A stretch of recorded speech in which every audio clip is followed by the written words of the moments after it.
I can definitely see you. I'm just wondering if there is a bit of lag.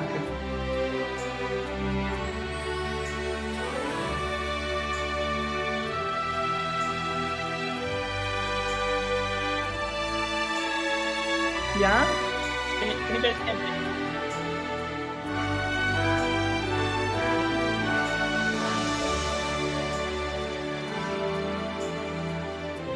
Wiebe, can you just confirm that you can hear me?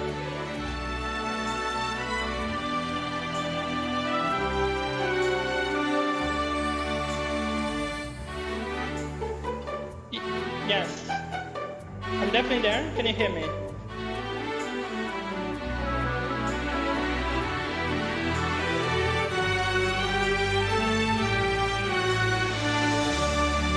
No? Just switch on my side.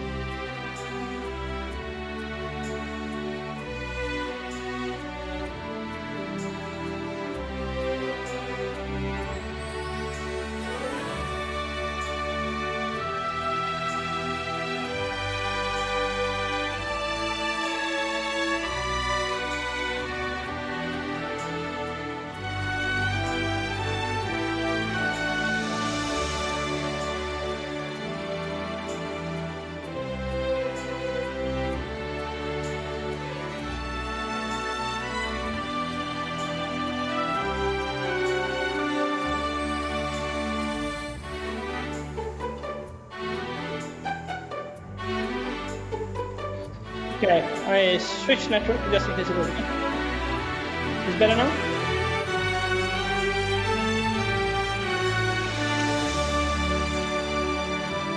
Yes, I can hear you. Okay, yeah, that's a bit better. Yeah.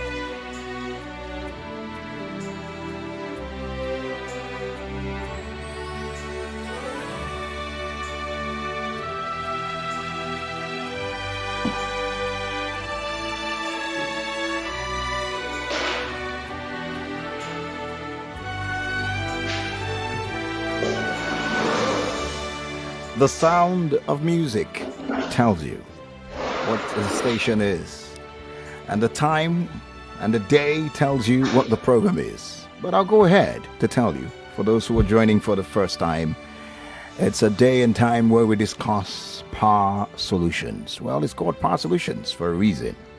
And today, we try to look at the democratization of Minigrid access in Nigeria. What does that mean?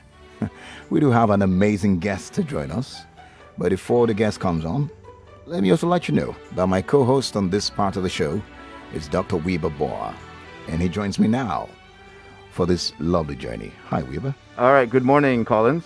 Good morning. How was the weekend? Good. You know, but all weekend I work on my Collins Teke voice, but I just don't get it. So like, hello, this is Wiebe. It just doesn't work. Oh, man. So I need more training. No, you have a great voice just the way you sound. Oh, Trust thanks, me. man. Thanks, man. Thanks. So we have another special guest today. Yeah, good. Yeah, absolutely. So, you know, we've been going kind of global. We've had a guest recently from India. We had another guest from Cambodia. Well, Australian, but working in Cambodia. Now we have a guest from Milan, Italy. All the way from Milan, Italy. So it's Fabio de Pascale. I wanted to get the exact right pronunciation of that. So Fabio de Pascale. Did I get that right, Fabio? You did, and nobody ever does. So right. That's really special, I would say. Thank you guys. Nice to be on the show. Yeah, so Fabio is joining us from Milan. He is the co-founder and chief energizing officer of NXT Grid. So not chief executive officer, chief energizing officer, which really should be the title of anybody running a power company. It should be the chief energizing officer. So I love that title, Fabio. So I think I might steal that. And do that I'm now the chief energizing officer. Go ahead. I would love to see more. Okay, cool. So listen, Fabio, I guess the first question I'm sure our listeners would love to hear is, are you from Milan or you're just based there? So no, I'm not from Milan. I'm actually from southern Italy, Okay. Another city called Bari, and but I've been living in Milan, and now I'm visiting our Milan office today. Okay. Just visiting some colleagues. But typically, I'm in Tuscany, in fact. So it's yet another place. So what's your favorite Italian football team? Is it Bari? I know you would ask, and I don't have the right Oh, answer no. there. I've never really gone into football so much, but I know how passionate you are about that. Yeah, So yeah. I'll have a better answer next time, I promise. All right. Okay. Well, we won't hold it against you. Okay. So anyway, let's jump into the interview. So talk to us a little bit about your professional experience, sort of up until you got into mini grids in Tanzania, because that's the next question. So just how did you get into mini grids and power, and why Africa? Yeah, so actually it started out in a very different sector. I specialize. I'm an engineer by background, and I studied here in Milan, and I'm specifically a space engineer. So I spent the first about 10 years of my personal life in the space engineering business, and I used to work at the European Space Agency. Wow. Working on microgravity research and essentially all those fun things that you do with in science, floating around in space. And then Wait, did you actually go to space? I didn't go to space. Okay. I did the floating around part. That's you can do that in a plane. Okay. And it's an incredible experience. Okay. That's probably one of the things I miss from that sector. But other than that, it's a very bureaucratic and very politicized sector. And so at some point I was like, oh, this is boring, and it's why don't we do something harder and more interesting? And that's sort of how then the access to energy came to be through a trip with a friend of mine in South America, in fact, where we discovered, hey, there are places without electricity. And it was really an eye-opener for me. Wow. I mean, that's also shocking to hear. I mean, space engineer, but lovely. You worked in Tanzania for 10 years, and that's in Africa. Tell us about the experience, and how would you describe the renewable energy sector over there at that time? So we started operation in Tanzania in 2012, but we had eyed the country already in 2010. So we really started working with it in 2010, and then a couple of years to really get things started. Now Tanzania, we were not really aware of that, but became some sort of cradle of rural electrification and universal energy access, almost by chance. We got there at a time that was very close when other leading companies were founded, and we were all sort of in this very conducive environment. So there was companies like Zola today and Mobisol and a few other companies. D-Light first expanded outside of India in Tanzania, and it was such an interesting place to be. It was like this untapped market, 80% of people who didn't have energy access. The government was being supported by the World Bank. They had fantastic technical assistance, the best support in creating a regulatory framework to really improve and empower companies to do energy access work. It was really exciting. And so that was really a great place to be at that time, for sure. Okay, and so tell us about your company now, NXT Grid. What do you do, and how did you take what you learned in Tanzania and then sort of modify that to now create NXT Grid, which is your enterprise for the Nigerian market? Yeah, so I think one thing that we learned in Tanzania was that we were trying to do everything, and not so much because we wanted to, but really because we had to.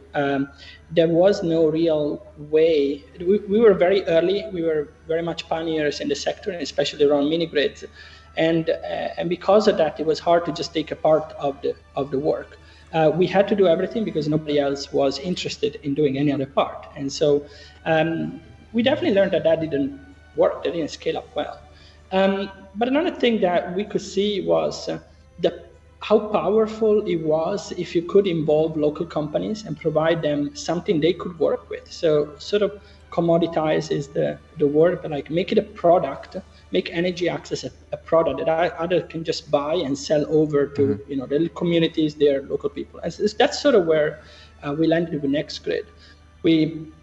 We decided to make a company to enable local companies, a company that could enable local, companies and directly communities even to solve their energy access problem. Because people already do that with, say, gensets, and we thought, hey, why can't they do that with a mini grid? And so that was really the underlying idea. All right, great. Now that we have that out of the way, but next grid works with local businesses, right? And well, we know that you have a vision to see profitable, clean mini grids everywhere, by everyone. That's quite big. And how do you hope to achieve this? And how can my listener, you know, who's from a village, you know, in need of this power leverage? You model. How can they get to set up this mini grid? Yeah, so here is I think you're pointing at our ambition for sure. We really ask ourselves, why not? I think that's as simple as that. Why can't people set up a mini grid on their own? And this was the underlying question that we asked as we started NXT Grid. And you know, we had a bit of experience clearly in operating, but also constructing mini grids in rural areas. And then we tried to really dissect the problem and understand what are the barriers, what are the things that make it really hard to construct and operate a mini grid. And essentially you boil down to two elements. One is finance. Mini grids cost money, and people don't have that money at hand to just install a mini grid. But two, there is an intrinsic technical complexity. We knew we could solve both things really. So talking about the financing, we took all the most expensive part of our mini grids are typically panels and batteries, like the usual energy side, and we rent them.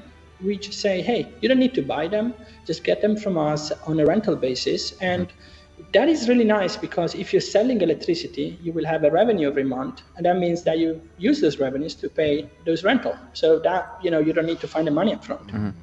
And the other costs that you have at the beginning are much more reasonable there. So typically, someone can actually start a mini grid for as low as, say, 3.5 million naira, and that is something that people can think about. It's something that a community can put together, or something that someone living in the city can, invest in a mini grid for their community back in rural areas, just to support the community instead of buying a large diesel generator, for instance. So that's something. And on the technical side, to close, a lot of the technical complexities can be solved today thanks to automation, thanks to artificial intelligence, thanks to a lot of software solutions, and that is really close to our DNA in general. And so that's something that we found, okay, that we can just do that for the others, and then it becomes part of the package essentially. Well, okay, so I mean the theme today is democratizing mini grids, and I think what we heard from you is that for 3.5 million naira down, somebody can basically invest in a mini grid for their community, and then they actually the mini grid gets put up and they actually generate a return, right? So it's not just that the 3.5 million is gone, but they're actually making money off it. So walk us through the process. Correct. So if Collins wanted one for his village, what does he do? What do you need from him, and then what do you provide to him so that he can make it happen? Well, typically, Collins will, go on our website. There is tell me more, and you put your email. We typically contact you back, within a day, and then you, Collins, tell us, hey, I want to build a mini grid. I have this community where whatever my parents are, my uncle is, I know everybody there, and we ask you what are the coordinates of that community. So you typically tell us, okay, this is GPS location. We have a look, and we say, okay, look, at the first sight, this looks like we should start with this sizing. You say, okay, that's okay. Then we actually go over the relationship. So we check who you are, Collins, and we make sure that you are solid and reputable. And then at that point, we go ahead. We really check the site and say, okay, this site is good, and we're ready to do this mini grid for limit 20 kilowatt peak. And we really try to make a mini grid so that it is and you mentioned this earlier, profitable.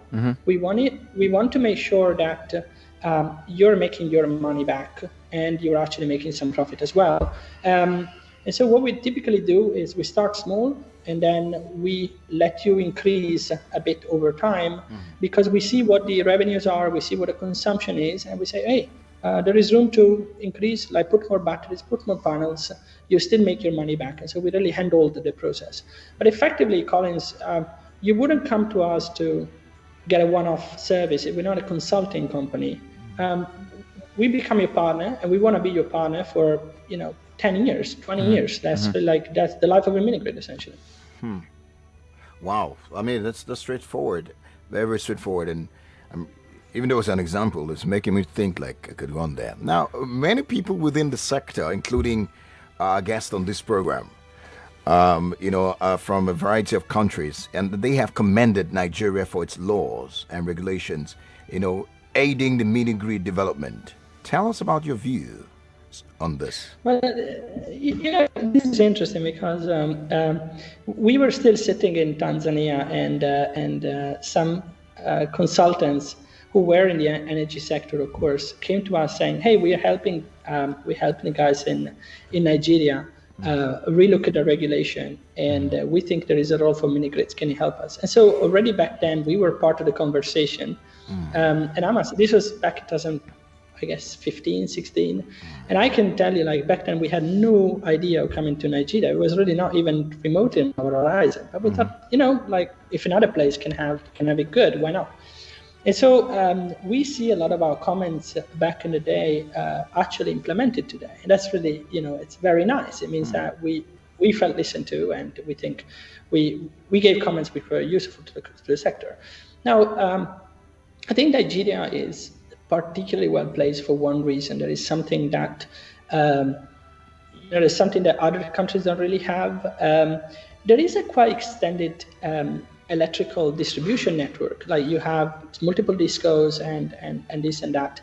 And we all know there is power shortage, but Nigeria has an opportunity not just to really address its electrification problem in sense of electricity supply, but Nigeria has an opportunity to become a front runner in how, in 10 years down the road, those isolated mini grids can become part of a national electrification plan. This is something which is really unique. We've not seen it in any other place, in fact. So not only Nigeria has a very nice regulation, but we think there is a massive opportunity for what's going to happen 10 years down the road. That's really exciting for us.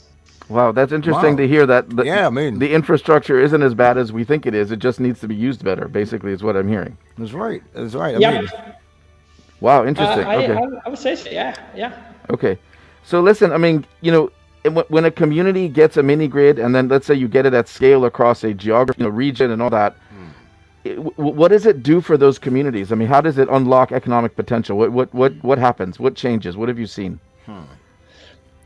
Typically you have the usual things. You have productive use. You start having more, productive use of energy. Essentially means that people can start buying machinery. They can start investing in ways to, for instance, process agricultural produce or store produce and store, say, fishing products in refrigerated areas. Like there is so much that energy does, in particular in stopping leakage.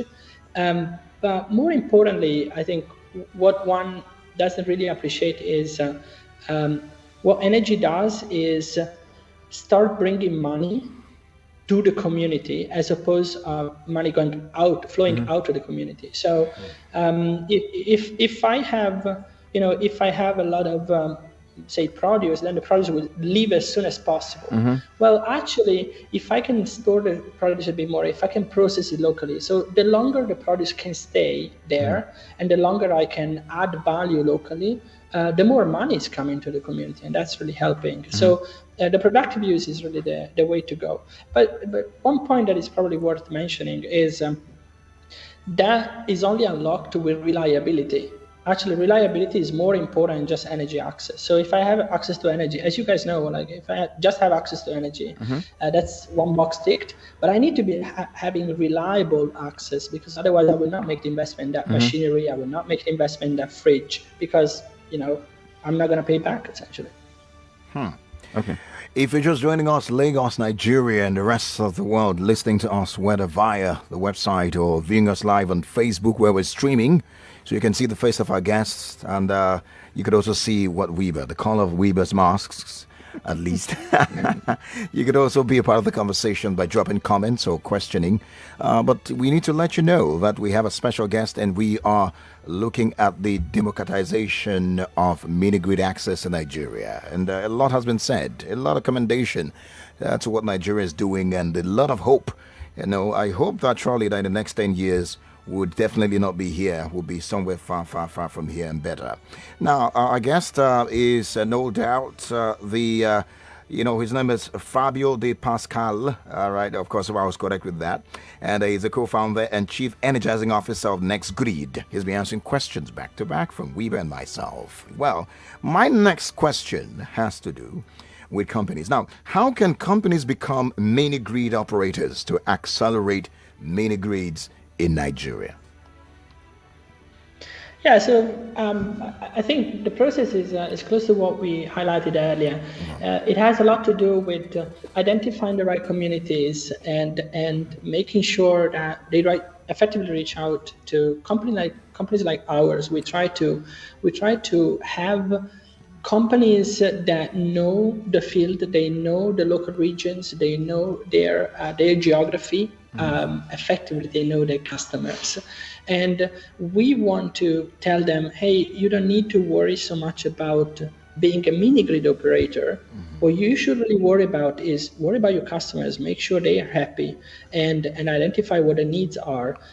We will support you in making sure that the mini grid that we're working on together is just working. And that's our dream. Our dream is that you don't need to worry about the technicalities. You don't need to worry about the financing so much. You can just do a good job at selling energy and providing a fantastic service, because that's really what matters. Okay, great. Well, it looks like we need to run for a quick break. But before we go on that, maybe we should just wrap up this convo over with the next question from Wiebe, and then we'll wrap it up. Yes. So Fabio, you've worked you were a space scientist. That's just for those who didn't hear the beginning. He's a space scientist who thought that was boring, who thought space was boring, and so decided instead of space, he's going to focus on closing the energy access gap in Africa. So he did that in Tanzania for 10 years. Now he's doing it in Nigeria. Do you think Africa can close the energy access gap by 2030 so that everyone is electrified? Is it doable? Yes. The answer is yes. Is it easy? No. What do we need to do? Well, I think a lot of things are being done the right way. We are actually moving the right direction. We are putting the right regulation in place. We are moving capital to support this achievement. The most important thing, and I don't think it comes so much by surprise, we need to enable and empower everybody to do this. We cannot do this with 10 companies, or even 100 companies. If we want to electrify Africa, we need to have every single one small shop be able to do their part. And so my dream is really that maybe you have a pharmacy in a community and everybody trusts you and everybody thinks you're the authority because you are. And you say, you know what, I'm going to be running a microgrid here. I'm going to be running a small utility to serve my friends, my family, my neighbors, and I will be the utility here. And if we were to allow that, if we were to enable that we could actually achieve massive change. So that's a way. The path to change is to distribute the effort so everybody can do a small part. Great. It's good to hear that the answer is yes. And that's another hope coming our way. And listening to you mention how companies can be a part to bring this solution. And, it reminded me of an expression in Pidgin that is, say, we stand gidigba. Can you try that? Stand gidigba. Try it. Stand gidigba. Great, fantastic. So what you said, it simply means that you are with those who are interested in bringing this solution. So you stand by them. That's our next grid stands by them. And remember that the next time you speak to any Nigerian, tell them that we stand gidigba with you. That's, I'll teach one back, which is from Tanzania, and it's always pamoja. That's what you want to tell Pamoja. people. It's pamoja. It means like together Pamoja. ahead. All right. You know, like we just move ahead. Okay, great. Fantastic. Thank you very much. We have to go, Wiebe. All right, so thank you, Pascale. Again, listeners, it's NXT Grid, NEXT Grid. NEXT Grid, democratizing mini-grids in Nigeria and Africa. Thank you so much, Fabio. Have a great week. Thanks so much, guys. It was a pleasure. Have a good one. Bye. Bye-bye. Great. Thank you. Well, Wiebe, next week we'll be here again. It was fun. I hope you remember the Gidigba part. I know, and hope you remember the Pamoja part. The Pan-African. Absolutely. Anyway. All right. This time always goes so fast. We need to beg Femi for like an extra half hour, but we'll work on that next week. Definitely. All right. Thank you so much. Stay tuned. The news coming up right after this. All right. Fine. Who did it? I did. Who taught you? Anti-digital Consult did. 99.3 Nigeria Info. We are more than just radio. Subscribe to our YouTube channel at Nigeria Info FM. Check us out on Facebook at Nigeria Info 99.3. Follow us on Twitter at Nigeria Info FM and on Instagram at Nigeria Info FM Lagos for live updates as it happens. 99.3 Nigeria Info. Let's talk.